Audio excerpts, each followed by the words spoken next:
Assalamualaikum warahmatullahi wabarakatuh. Hai semua, apa kabarnya hari ini? Semoga kita semua selalu dilindungi oleh Allah Subhanahu wa taala. Amin ya robbal alamin. Oke, untuk vlog kali ini kita dari Universitas Al-Ghifari Bandung jurusan farmasi akan membahas tentang farmakoekonomi dan beberapa jurnal yang sudah kami review.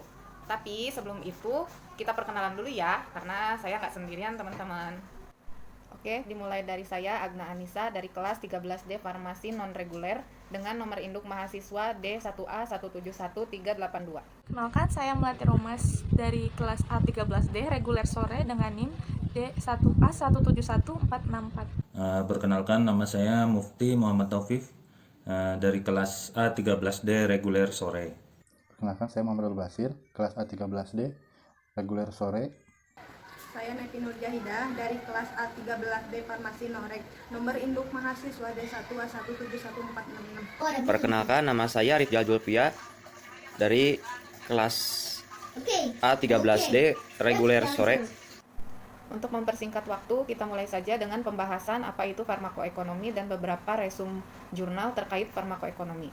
Sebelum kita membahas lebih jauh lagi, jangan lupa like dan bagikan video ini di akun kalian, karena kebaikan tangan kalian menentukan nilai kami. Mohon bantuannya dengan klik tombol jempol. Kita mulai untuk pembahasan pertama terkait apa itu farmakoekonomi. Farmakoekonomi adalah studi yang mengukur dan membandingkan antara biaya dan hasil atau konsekuensi dari suatu pengobatan. Tujuan dari farmakoekonomi yaitu untuk memberikan informasi yang dapat membantu para pembuat kebijakan dalam menentukan pilihan atas alternatif pengobatan yang tersedia agar pelayanan kesehatan menjadi lebih efisien dan ekonomis. Di sini ada beberapa metode analisis yang digunakan dalam farmakoekonomi. Di antaranya metode cost minimization analysis atau CMA dengan membandingkan biaya total penggunaan dua atau lebih obat yang khasiat dan efek samping obatnya sama atau ekuivalen. Karena obat-obat yang dibandingkan memberikan hasil yang sama, maka CMA memfokuskan pada penentuan obat mana yang biaya per harinya paling rendah. Kemudian yang kedua yaitu metode CEA atau cost effectiveness analysis. Ini adalah metode yang sering dilakukan di mana metode ini cocok jika terapi yang dibandingkan memiliki hasil terapi outcome yang berbeda. Metode ini digunakan untuk membandingkan obat-obat yang pengukuran hasil terapinya dapat dibandingkan. Sebagai contoh, membandingkan dua obat yang digunakan untuk indikasi yang sama, tetapi biaya dan efektivitasnya berbeda. CEA mengubah biaya dan efektivitas ke dalam bentuk rasio. Rasio ini meliputi cost per cure, contoh obat golongan antibiotik, atau cost per year of life gain, contoh yaitu obat yang digunakan pada serangan jantung. Pada saat membandingkan dua macam obat, biasanya digunakan pengukuran incremental cost effectiveness yang menunjukkan biaya tambahan, misalkan per cure atau per life save, akibat digunakannya suatu obat ketimbang digunakannya obat lain. Jika biaya tambahan ini rendah, berarti obat tersebut baik untuk dipilih. Sebaliknya, jika biaya tambahannya sangat tinggi, maka obat tersebut tidak baik untuk dipilih. Kemudian metode yang ketiga yaitu metode CUA atau Cost Utility Analysis. Metode ini dianggap sebagai subkelompok CEA karena CUA juga menggunakan rasio cost effectiveness, tetapi menyesuaikannya dengan skor kualitas hidup. Biasanya diperlukan wawancara dan meminta pasien untuk memberikan skor tentang kualitas hidup mereka. Hal ini dilakukan dengan menggunakan kuesioner yang sudah dibakukan. Sebagai contoh, digunakan skala penilaian 0 untuk kematian dan 10 sebagai kesehatan sempurna. Quality Adjusted Life Years QALYS merupakan pengukuran yang paling banyak digunakan. Kemudian yang keempat yaitu metode CBA atau metode Cost Benefit Analysis, mengukur dan membandingkan biaya penyelenggaraan dua program kesehatan di mana outcome dari kedua program tersebut berbeda. Contoh, cost benefit dari program penggunaan vaksin dibandingkan dengan program penggunaan obat anti hiperlipidemia. Pengukuran dapat dilakukan dengan menghitung jumlah episode penyakit yang dapat dicegah. Kemudian dibandingkan dengan biaya kalau program kesehatan dilakukan. Makin tinggi rasio benefit cost, maka program makin menguntungkan. Metode ini juga digunakan untuk meneliti pengobatan tunggal. Jika rasionya lebih dari 1, maka pengobatan dianggap bermanfaat. Karena ini berarti manfaatnya lebih besar dari biayanya. CBA merupakan analisis yang paling komprehensif dan sulit untuk dilakukan. Berbeda dengan CEA yang menggunakan efek terapeutik sebagai outcome atau CUA yang menggunakan kualitas hidup. Maka CBA menggunakan nilai uang dalam mengukur benefit. Sehingga dapat menimbulkan perdebatan. Sebagai contoh, berapa nilai uang sebuah kualitas hidup seseorang. Sekilas tentang pengertian dan beberapa poin penting dalam pembahasan kali ini. Untuk selanjutnya, teman kami akan membahas tentang beberapa jurnal terkait farmakoekonomi. Assalamualaikum warahmatullahi wabarakatuh. Kelompok kami akan membahas 3 jurnal farmakoekonomi tentang penyakit infeksi dengan menggunakan metode Cost Effectiveness Analysis atau CEA dengan perbandingan obat-obat antibiotik. Kita mulai dengan jurnal yang pertama dengan judul Analisis Efektivitas Biaya Pengobatan Pasien Pediatrik Demam Tipoid menggunakan Cefixim dan Cefotaxim di RSU Pancaran Kasih GMIM Manado. Di jurnal ini tentunya kita akan bahas adalah Cost Effectiveness Analysis terkait penggunaan obat Cefixim dan Cefotaxim. Sekilas tentang jurnal di sini, prevalensi tertinggi demam tipoid di Indonesia memang terjadi pada kelompok usia 5-14 tahun, di mana kategori ini termasuk kategori usia anak atau pediatrik. Tujuan dari penelitian ini untuk menentukan obat mana yang lebih efektif antara Cefixim dan Cefotaxim pada pengobatan demam tipoid pediatrik di RSU Pancaran Kasih GMIM Manado. Metode penelitian yaitu tempat RSU Pancaran Kasih GMIM Manado, waktu Desember 2016 sampai November 2017. Rancangan penelitian dengan cross seksional yaitu mengamati status paparan penyakit atau terkait karakteristik kesehatan lainnya. Jenis penelitian observasional yang bersifat deskriptif dengan pendekatan retrospektif. Populasi pasien pediatrik yang menderita penyakit demam tipoid dan menggunakan antibiotik Cefixim dan Cefotaxim yang dirawat inap di RSU Pancaran Kasih GMIM Manado. Sampel yang diambil secara inklusi dan eksklusi. Kriteria untuk inklusi adalah pasien demam tipoid pediatrik yang dirawat inap di RSU Pancaran Kasih, pasien demam tipoid pediatrik tanpa penyakit penyerta, pasien yang mendapat antibiotik Cefixim dan Cefotaxim. Data status pasien yang lengkap. Kriteria eksklusi yaitu pasien demam tipoid pediatrik umur lebih dari 13 tahun yang dipindahkan ke unit lain. Pasien demam tipoid pediatrik yang meninggal dunia. Dari kriteria tersebut, didapatlah 52 pasien yang memenuhi. Kriteria pasien berdasarkan umur.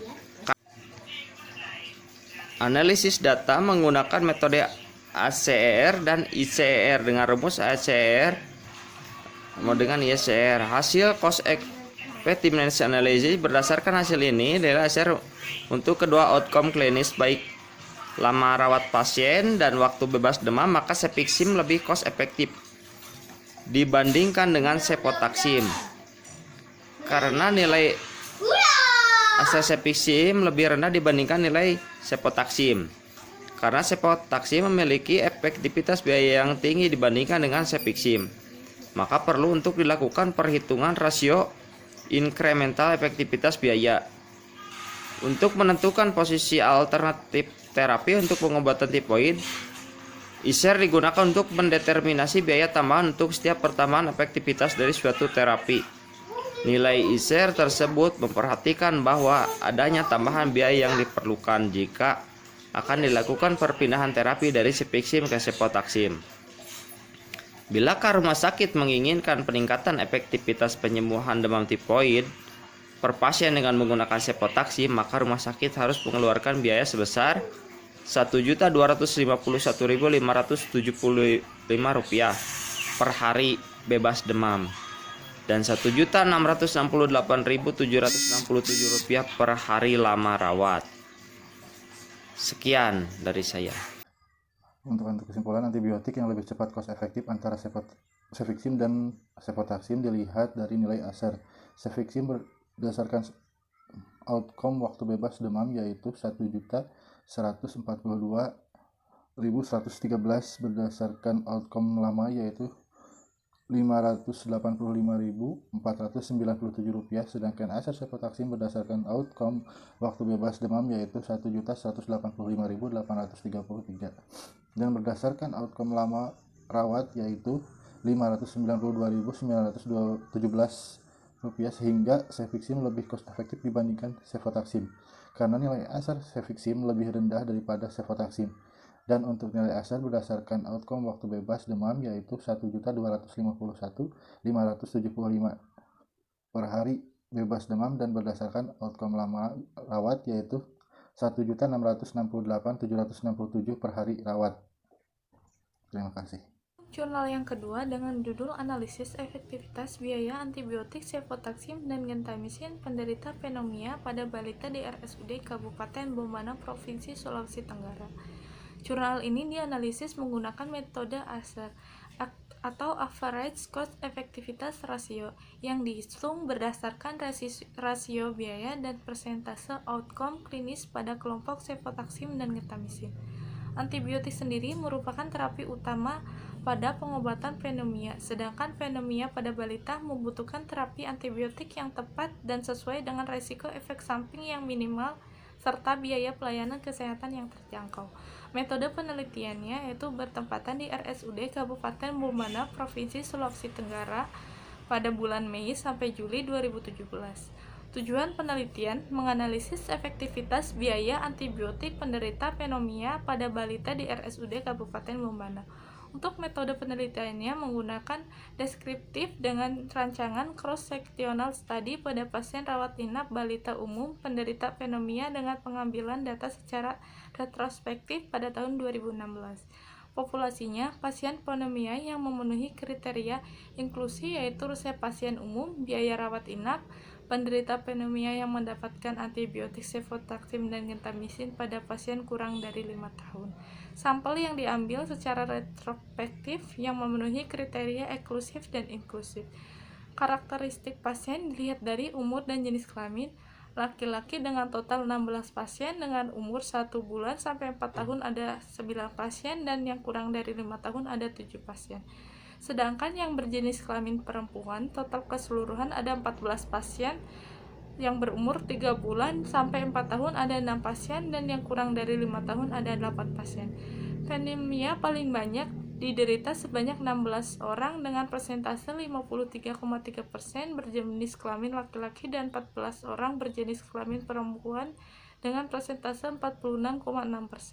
Hasil penelitian menunjukkan dari 30 pasien yang memenuhi kriteria inklusi dan gambaran total biaya antibiotik Cefotaxim sebesar 3 juta dan Gentamisin sebesar 3.264.000. Efektivitas terapi penggunaan antibiotik Cefotaxim sebesar 81,25%,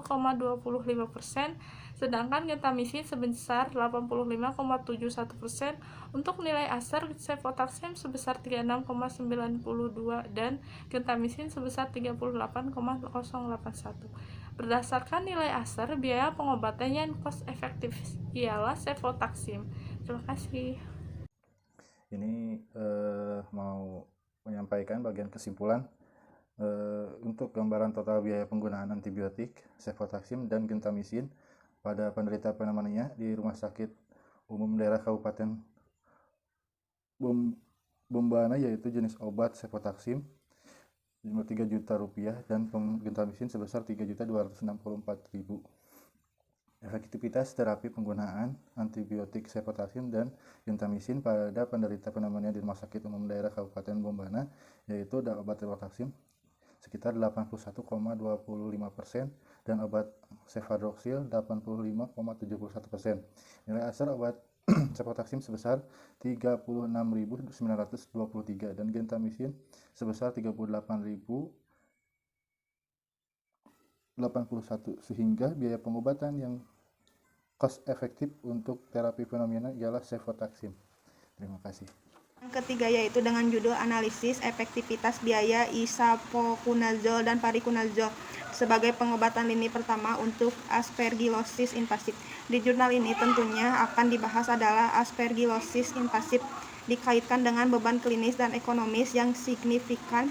Uji coba SQUAD fase 3 menunjukkan non-inferioritas dalam kemajuan klinis antara isavuconazole dan fariconazole. Penelitian.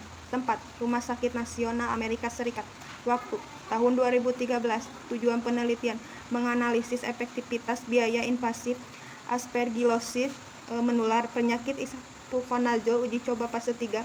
Analisis sensitivitas foriconazole. Metode penelitian: untuk menentukan pilihan hemat biaya untuk pengobatan IA, diantaranya pasien rawat inap, populasi pasien yang mempunyai penyakit jamur invasif yang terbukti atau yang disebabkan oleh Aspergillosis spesies atau jamur berkerut lainnya.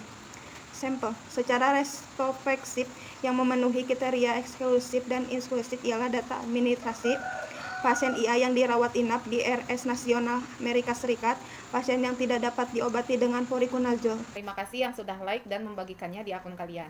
Semoga video ini bermanfaat bagi kita dan teman-teman semua. Mohon maaf bila ada salah kata. Untuk yang belum like, coba like tombol jempolnya ya.